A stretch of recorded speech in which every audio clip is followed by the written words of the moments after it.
देखिए, आप सभी जानते हैं प्रीवियस ईयर क्वेश्चंस बहुत बड़ा रोल प्ले करते हैं हमारी प्रिपरेशन में। लेकिन कन्फ्यूजन ये रहता है कि यार पीवाईक्यूज़ को हम अच्छे तरीके से यूटिलाइज कैसे कर सकते हैं। मैं आपके साथ दो सिंपल से मेथड शेयर करूंगा, आपने सिर्फ उनको फॉलो करना है। ट्रस्ट मी, पीवाईक्यूज़ के रिगार्डिंग आपको दिक्कत कभी भी नहीं आएगी।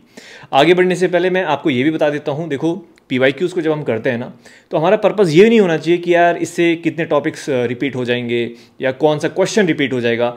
वो होंगे नो डाउट। हमारा पर्पज़ ये होना चाहिए कि इससे मैं सब्जेक्ट को और अच्छे से जान पाऊँ, है ना। यानी कि आप ये मान के चले लीजिए कि जो क्वेश्चंस पिछले 10-15 साल में पूछे गए हैं, कहीं ना कहीं वो आपको एक डायरेक्शन प्रोवाइड करेंगे कि यार इस सब्जेक्ट को मैं अब किस तरीके से फॉलो करूं, मेरी अप्रोच क्या होनी चाहिए। मान लीजिए आप कोई पर्टिकुलर सब्जेक्ट आप पढ़ रहे हैं, उसका क्वेश्चंस को एनालाइज कर रहे हो, तो आइडिया आपको मिल जाएगा कि इससे कंसेप्चुअल क्वेश्चंस कैसे पूछे गए हैं या ज़्यादा फैक्चुअल क्वेश्चंस पूछे गए हैं, है ना, कितने डीप में क्वेश्चंस पूछे गए हैं, कौन सा इंपॉर्टेंट टॉपिक है, कौन सा इंपॉर्टेंट चैप्टर है।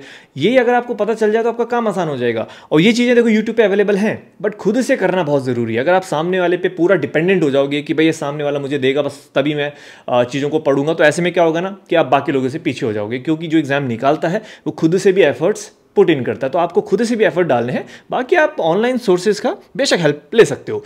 देखो, दो स्टेप हैं। पहला स्टेप है वो है एनालिसिस। पहले आपने किसी भी सब्जेक्ट को पढ़ने से पहले करना है एनालाइज, और जब वो सब्जेक्ट आप पढ़ लेंगे तब आप करेंगे प्रैक्टिस। इसको थोड़ा सा समझते हैं।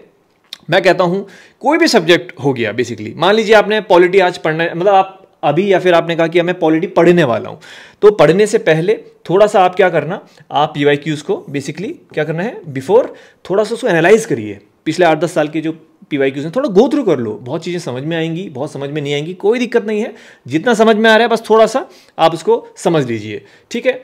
और जब तक आप सब्जेक्ट पढ़ रहे हैं तब तक भी आपने प्रैक्टिस नहीं करनी है, क्वेश्चंस को सॉल्व नहीं करना है, ये गलती मत करना। जब वो सब्जेक्ट आपका अच्छे से कवर हो जाएगा बेसिकली, ठीक है, अब आप नेक्स्ट सब्जेक्ट पे आए हैं, तो जब आप नेक्स्ट सब्जेक्ट पे आएंगे ना, तब आप जो प्रीवियस सब्जेक्ट आपने अभी कवर किया है, तब आप उसके पीवाईक्यूज़ को करेंगे प्रैक्टिस। क्योंकि अब आप उस पोजीशन में कि आपने सिलेबस कवर कर लिया, आपको अच्छी खासी अंडरस्टैंडिंग है। अब आप अपने आप को चेक करोगे कि मैंने सही से प्रिपरेशन करी है कि नहीं करी है। और जब दूसरा सब्जेक्ट आप पढ़ रहे होंगे इस फेज पे, तब उस सब्जेक्ट के आप पीवाईक्यूज़ को करेंगे एनालाइज। तो ये हमेशा आपने समझना है, सब्जेक्ट को पढ़ने से पहले या सब्जेक्ट के साथ साथ आप करेंगे एनालिसिस, और जब सब्जेक्ट आपका डन हो जाएगा तब आप करेंगे पीवाईक्यू से प्रैक्टिस, और भी जो आपके मल्टीपल टेस्ट होंगे। ये सिंपल सा तरीका आपने फॉलो करना है, और ये आपने रिपीट करना है जैसे जैसे आप बाकी सब्जेक्ट्स को पढ़ेंगे, ठीक है।